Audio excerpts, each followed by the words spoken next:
Apa yang dimaksud dengan orang dewasa yang pantas? Terinspirasi oleh kata-kata mendiang ayahnya, Yutaro Urashima berusaha menjadi anggota masyarakat yang terhormat dengan mengembangkan dan secara ketat mematuhi artikel kedewasaan miliknya sendiri. Cerita dibuka dengan suasana pagi di depan sekolah. Yutaro Urashima, seorang siswa SMA yang sedang berusaha memperbaiki hidupnya, menegur seorang pria dewasa yang merokok di area sekolah. "Tolong berhenti merokok, ini area sekolah." Pria itu malah menanggapinya dengan malas dan sinis. "Anak kecil sepertimu nggak akan paham. Orang dewasa seperti aku lelah bekerja." Yutaro menatapnya tajam. Dalam hati ia marah, tapi menahan diri agar tidak terlibat keributan. Ia bertanya-tanya, kalau cuma karena lebih tua dan lelah bekerja, apa itu sudah cukup disebut dewasa? Meski hampir kehilangan kendali, Yutaro berhasil menahan emosinya. Temannya segera menariknya pergi. "Ayo, jangan ribut, orang-orang melihat." Setelah pria itu pergi, Yutaro menggenggam tangannya erat, menahan frustrasi. "Sial, aku hampir berkelahi lagi. Aku sudah janji sama ibu kalau masa berandalanku sudah berakhir." Ia menyesal, tapi juga lega. Untuk pertama kalinya, ia merasa sedikit lebih kuat karena berhasil menahan diri bukannya melawan. Setelah kejadian itu, Yutaro membuka buku catatannya dan menulis sesuatu di halaman terakhir. Di sana tertulis, Artikel of Adulthood Konstitusi Kedewasaan sekumpulan 38 pasal yang ia ciptakan sendiri untuk menjadi orang dewasa yang baik. Beberapa di antaranya, Pasal 1, jangan berkelahi. Pasal 38, jangan lakukan hal buruk meskipun tak ada yang melihat terutama merokok. Kalau aku mematuhi semua pasal ini, aku pasti bisa jadi orang dewasa yang sesungguhnya. Ia tersenyum puas, menutup bukunya, dan berkata dalam hati, aku akan lulus dari masa berandalanku dan jadi orang dewasa sejati. Namun kemudian, muncul pertanyaan kecil di benaknya, tapi, apa benar ini cukup untuk menjadikanku dewasa? Bagi Yutaro, sosok ayah adalah teladan kedewasaan. Seorang pria keras kepala tapi penuh tanggung jawab. Pemilik pabrik kecil yang tak pernah menyerah meski hidup sulit. Namun Yutaro mengingat satu kejadian yang mengubah segalanya. Saat ayahnya menundukkan kepala untuk meminta maaf pada polisi setelah Yutaro berkelahi. Itu adalah satu-satunya waktu ia melihat ayahnya merendahkan diri. "Waktu nggak akan membuatmu dewasa, Yutaro. Kau harus memperjuangkannya sendiri." Kata-kata itu menancap dalam benak Yutaro, menjadi pesan terakhir sang ayah. 6 bulan kemudian, ayahnya meninggal dunia akibat terlalu memaksakan diri bekerja menutupi utang pabrik. Ayah meninggal 6 bulan setelah itu. Dan aku baru sadar, selama ini aku cuma anak bodoh yang nggak ngerti apa-apa. Setelah kepergian ayahnya, Yutaro bertekad untuk berubah. Ia menyadari bahwa menjadi dewasa bukan sekadar umur, tapi tanggung jawab dan pengorbanan. "Aku nggak peduli miskin atau bodoh. Yang penting aku bisa jadi orang dewasa yang layak." Namun hidup punya rencana lain. Saat berjalan pulang dari sekolah, Yutaro melihat seekor anak kucing di tengah jalan. Sebuah truk besar melaju ke arahnya dengan kecepatan tinggi. Tanpa pikir panjang, Yutaro berlari menyelamatkan kucing itu. Ia berhasil mendorongnya ke tepi jalan tapi dirinya tertabrak. Slam. Adegan itu sunyi. Hanya suara langkah orang-orang dan hujan yang jatuh perlahan. Yutaro tidak meninggal. Ia dibawa ke rumah sakit dan koma selama 15 tahun. Dunia terus berjalan, sementara dirinya tertidur. Panel selanjutnya memperlihatkan suasana gelap. Layar percakapan internet bermunculan. Dia sadar di hari ke-5505. Ngomong-ngomong, lama banget dia tidur. Namanya Yutaro. Bukan Taro, tolol. Aku cuma maksud kayak kisah Urashima Taro, pria yang tertinggal di waktu. Dan saat itu, Yutaro Urashima 30 tahun membuka matanya untuk pertama kali. Tubuhnya kurus dan lemah, rambut panjang berantakan. Namun kalimat pertama yang keluar dari mulutnya adalah polos dan absurd. "Aku harus berangkat kerja paruh waktu." Ketika Yutaro sadar sepenuhnya, dunia sudah berubah total. Tahun kini 2025, era baru bernama Reiwa. Dan segala sesuatu terasa asing baginya. Ibunya, yang kini lebih tua, dengan sabar merawatnya. Yutaro tak percaya pada apa yang ia lihat. Papan reklama digital, gaya hidup cepat, dan teknologi yang tak ia fahami. 2025. Apa ini fiksi ilmiah? Jangan bilang hal aneh seperti itu, Yutaro. Namun tatapan matanya kosong, ia sadar bahwa dunia telah meninggalkannya jauh di belakang. Yutaro pernah bertekad ingin menjadi dewasa. Namun setelah bangun 15 tahun kemudian, ia harus menghadapi kenyataan. Dunia sudah berubah, tapi dirinya masih remaja di dalam. Yutaro duduk di kursi roda, menatap langit Shibuya yang terang. Sementara pikirannya bergema, kalau waktu nggak bisa membuatku dewasa, maka aku harus memperjuangkannya sendiri. Dan dengan itu, perang menuju kedewasaan pun dimulai. Yutaro yang mulai sadar sepenuhnya setelah koma selama 15 tahun. Ibunya kini terlihat jauh lebih tua, namun tetap tersenyum lembut sambil mengupas apel untuknya. Yutaro, yang duduk di kursi roda, menatap jendela rumah sakit dan bergumam lirih, kalau cuma untuk tidur selama 15 tahun.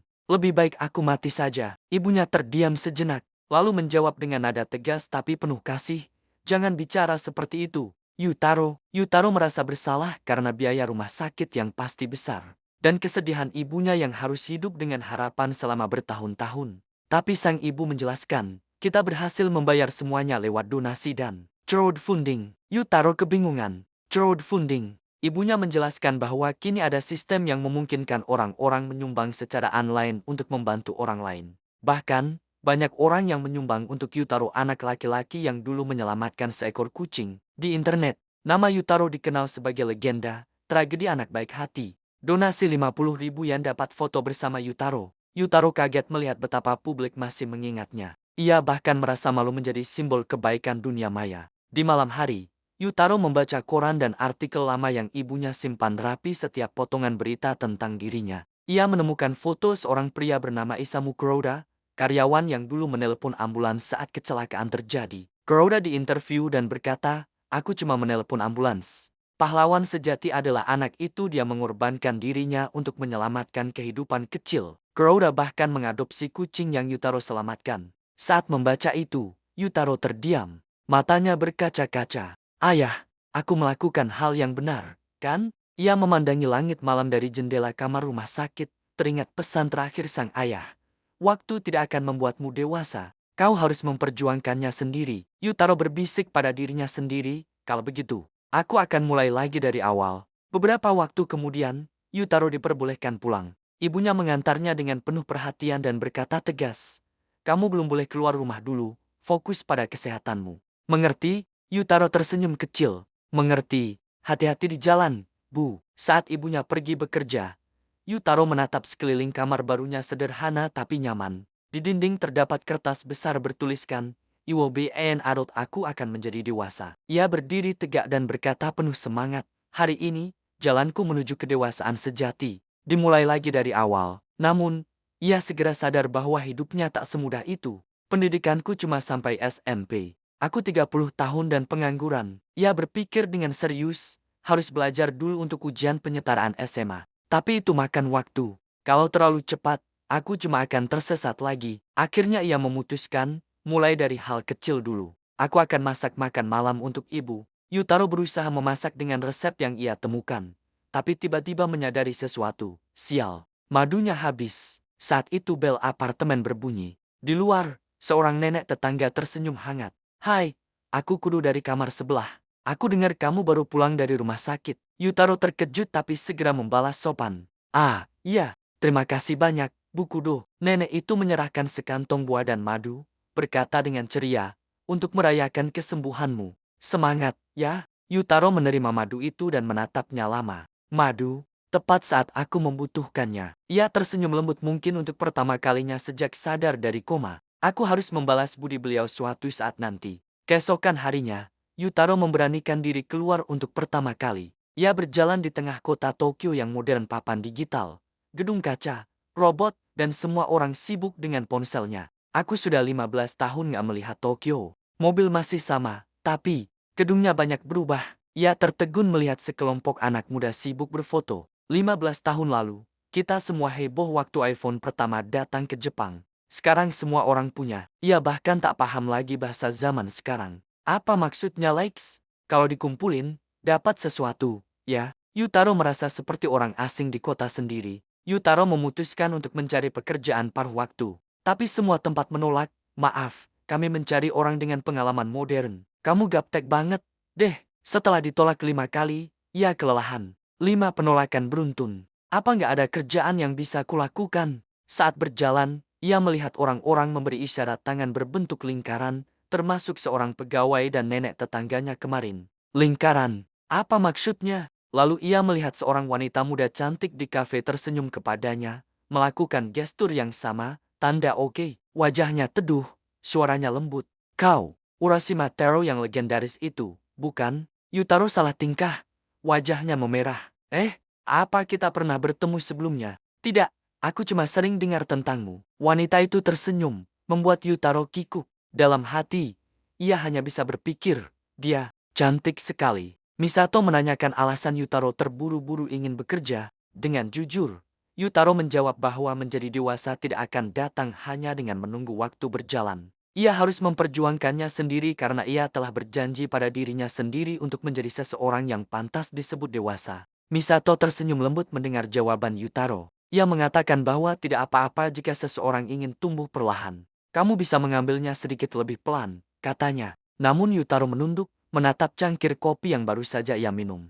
Rasanya pahit sekali, ujarnya lirih, tapi orang dewasa bisa minum ini dengan mudah. Ya, Misato menahan tawa kecil dan menjawab, kamu benar-benar berusaha keras untuk menjadi dewasa. Ya, balas Yutaro, aku ingin menjadi orang dewasa yang sesungguhnya, karena aku pernah berjanji. Mendengar semangat Yutaro, Misato merasa tersentuh. Ia bercerita bahwa dirinya juga bekerja paruh waktu bukan hanya untuk uang, tapi karena ingin belajar arti tanggung jawab dan kemandirian, hal-hal yang menurutnya membentuk kedewasaan. Mendengar hal itu, Yutaro merasa lega. Ia tersenyum lebar, memperlihatkan wajah polosnya yang dipenuhi semangat. Senang sekali tahu bahwa kita punya cita-cita yang sama, katanya dengan mata berbinar.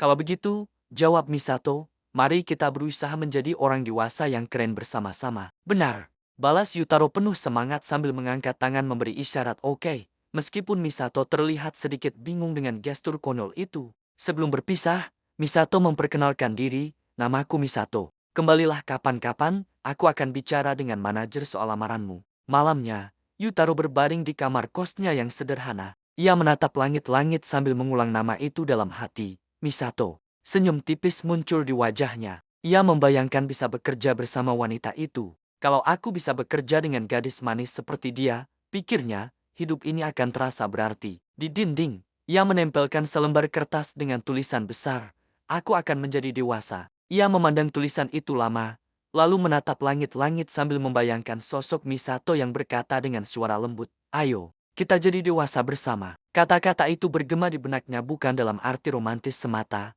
melainkan sebuah ajakan untuk tumbuh, untuk benar-benar memahami arti kedewasaan. Beberapa hari kemudian, ibunya datang membawa kabar gembira. Yutaro, ada seseorang yang ingin menemuimu, katanya dengan mata berbinar.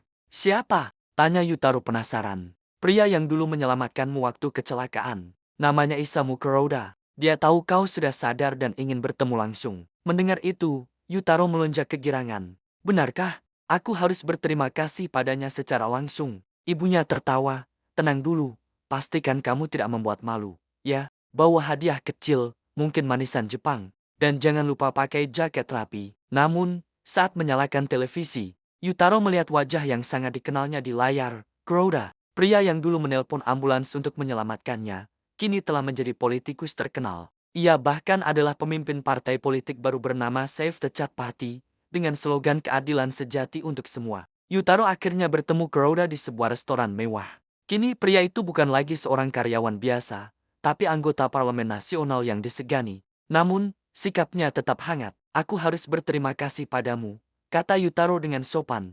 Tapi Kuroda justru tersenyum. Tidak. Seharusnya aku yang berterima kasih padamu, Urashima. Tanpamu, aku tidak akan jadi orang seperti sekarang. Ia lalu mengeluarkan sebuah buku lusuh dari tasnya, sebuah buku catatan dengan tulisan tangan Yutaro di sampulnya. Artikel kedewasaan Yutaro Urashima. Kuroda menjelaskan bahwa ia menemukan buku itu di tempat kejadian 15 tahun lalu, dan tidak pernah mengembalikannya. Buku itu berisi pemikiran sederhana Yutaro tentang bagaimana menjadi orang dewasa jujur, bertanggung jawab, dan berbuat baik meski tidak ada yang melihat. Buku ini mengubah hidupku, ujar Kuroda. Ini bukan sampah, ini kitab suciku. Sejak membacanya, aku mulai mempertanyakan arti menjadi dewasa yang sesungguhnya. Kuroda bercerita bahwa partainya, Save the Cat Party, terinspirasi dari tindakan Yutaro di masa lalu menyelamatkan seekor kucing tanpa pamrih. Ia mengatakan, dunia seharusnya menilai seseorang bukan dari jabatan atau uang, tapi dari perilaku moral dan kebaikan kecil yang sering luput dari perhatian. Bayangkan, kata Kuroda, jika setiap kebaikan kecil bisa dihargai, dan setiap kesalahan kecil bisa diperbaiki tanpa harus menunggu hukuman besar. dunia akan menjadi lebih adil. Yutaro terdiam, menyadari betapa tindakan kecilnya dahulu telah memicu perubahan besar. Namun ia menunduk, berkata lirih, aku hanya beruntung waktu itu. Aku tidak berpikir panjang. Kuroda menatapnya serius, justru karena kamu tidak berpikir panjang, karena kamu bertindak dengan hati. Itulah dewasa yang sesungguhnya. Refleksi malamnya, Yutaro kembali ke kamarnya. Ia menatap catatan lamanya dan bergumam, menjadi dewasa bukan soal usia atau pekerjaan, tapi tentang berani melakukan hal yang benar. Meski tak ada yang melihat, ia tersenyum tipis, menatap tulisan di dindingnya, aku akan menjadi dewasa. Dan kali ini, ia benar-benar mengerti maknanya. Pertemuan antara Yutaro Urashima dan Menteri Kuroda yang awalnya hangat mulai berubah menjadi aneh. Sambil tersenyum lebar, Kuroda berkata, bayangkan, jika setiap tindakan manusia dimanapun, kapanpun bisa dilihat semua orang. Tidak ada lagi perbuatan yang luput dari pandangan. Wajah Yutaro menegang. Ia tidak mengerti arah pembicaraan itu. Tapi Kuroda terus berbicara, matanya berkilat penuh keyakinan. Itulah ide yang aku dapat 15 tahun lalu. Saat aku membaca catatanmu tentang menjadi dewasa. Kuroda lalu membuat gerakan tangan berbentuk lingkaran di depan matanya seperti sedang melihat dunia melalui sebuah lensa baru. Ia melanjutkan dengan nada hampir fanatik, setiap perbuatan baik harus terlihat. Setiap kesalahan kecil tidak boleh luput. Dunia yang penuh transparansi itulah masyarakat ideal. Yutaro menelan ludah. Apa yang kau bicarakan? Tanyanya gemetar. Tapi Kuroda tak berhenti. Ia bahkan menyebutkan hal-hal pribadi seperti masakan madu kari yang pernah Yutaro buat untuk ibunya. Rasanya terlihat lezat, katanya sambil tersenyum licik. Kini Yutaro benar-benar bingung. Bagaimana kau tahu tentang itu? Tiba-tiba, layar besar di ruangan menampilkan wajah Yutaro disiarkan secara langsung. Di sisi layar, muncul komentar-komentar mengalir seperti di media sosial. Dia sadar kita menonton. Hei, Taro, aku nonton kamu tiap hari. Dia lucu banget. Jangan lihat ke atas, itu merusak keseruannya. Yutaro terpaku, menyadari bahwa setiap gerakannya sedang dipantau publik secara real-time. Kuroda dengan tenang menjelaskan bahwa ia telah menciptakan sebuah sistem bernama Garden, platform sosial nasional yang digunakan oleh seluruh warga Jepang. Setiap orang memiliki akun. Setiap tindakan mereka dinilai baik oleh orang lain atau oleh sistem. Ia menunjukkan logo kementerian baru yang ia dirikan, Kementerian Ekonomi berbasis penilaian The Ratings Ministry. Menurut Kuroda, sistem ini adalah ekonomi baru berbasis reputasi. Sekarang, siapapun bisa menilai siapa saja kapan saja, di mana saja. Dari jalanan hingga rumah sakit, dari sekolah hingga restoran, kamera pengawas dipasang di setiap sudut. Lebih dari 20 juta kamera di Tokyo saja. Yutaro menggigil. Untuk apa semua ini? Untuk menciptakan masyarakat tanpa dosa tersembunyi, jawab Kuroda. Agar setiap orang berperilaku layak karena mereka tahu dunia menatap mereka. Kuroda lalu mencondongkan tubuh ke depan, menatap Yutaro dalam-dalam. Aku ingin menemukan apa itu kedewasaan sejati, katanya. Dan aku berhasil. Ia menegaskan bahwa sejak tahun Reiwa ke-7 2025, Jepang telah menghapus batasan usia hukum. Tidak ada lagi istilah dewasa di usia 20 tahun. Beberapa orang sudah dewasa pada usia 15, katanya pelan. Dan ada yang tetap kekanak-kanakan bahkan di usia ke-60. Itulah sebabnya kami menghapus usia dari hukum. Sekarang, kedewasaan ditentukan bukan oleh umur, tapi oleh perilaku dan moral seseorang. Yutaro terbelalak.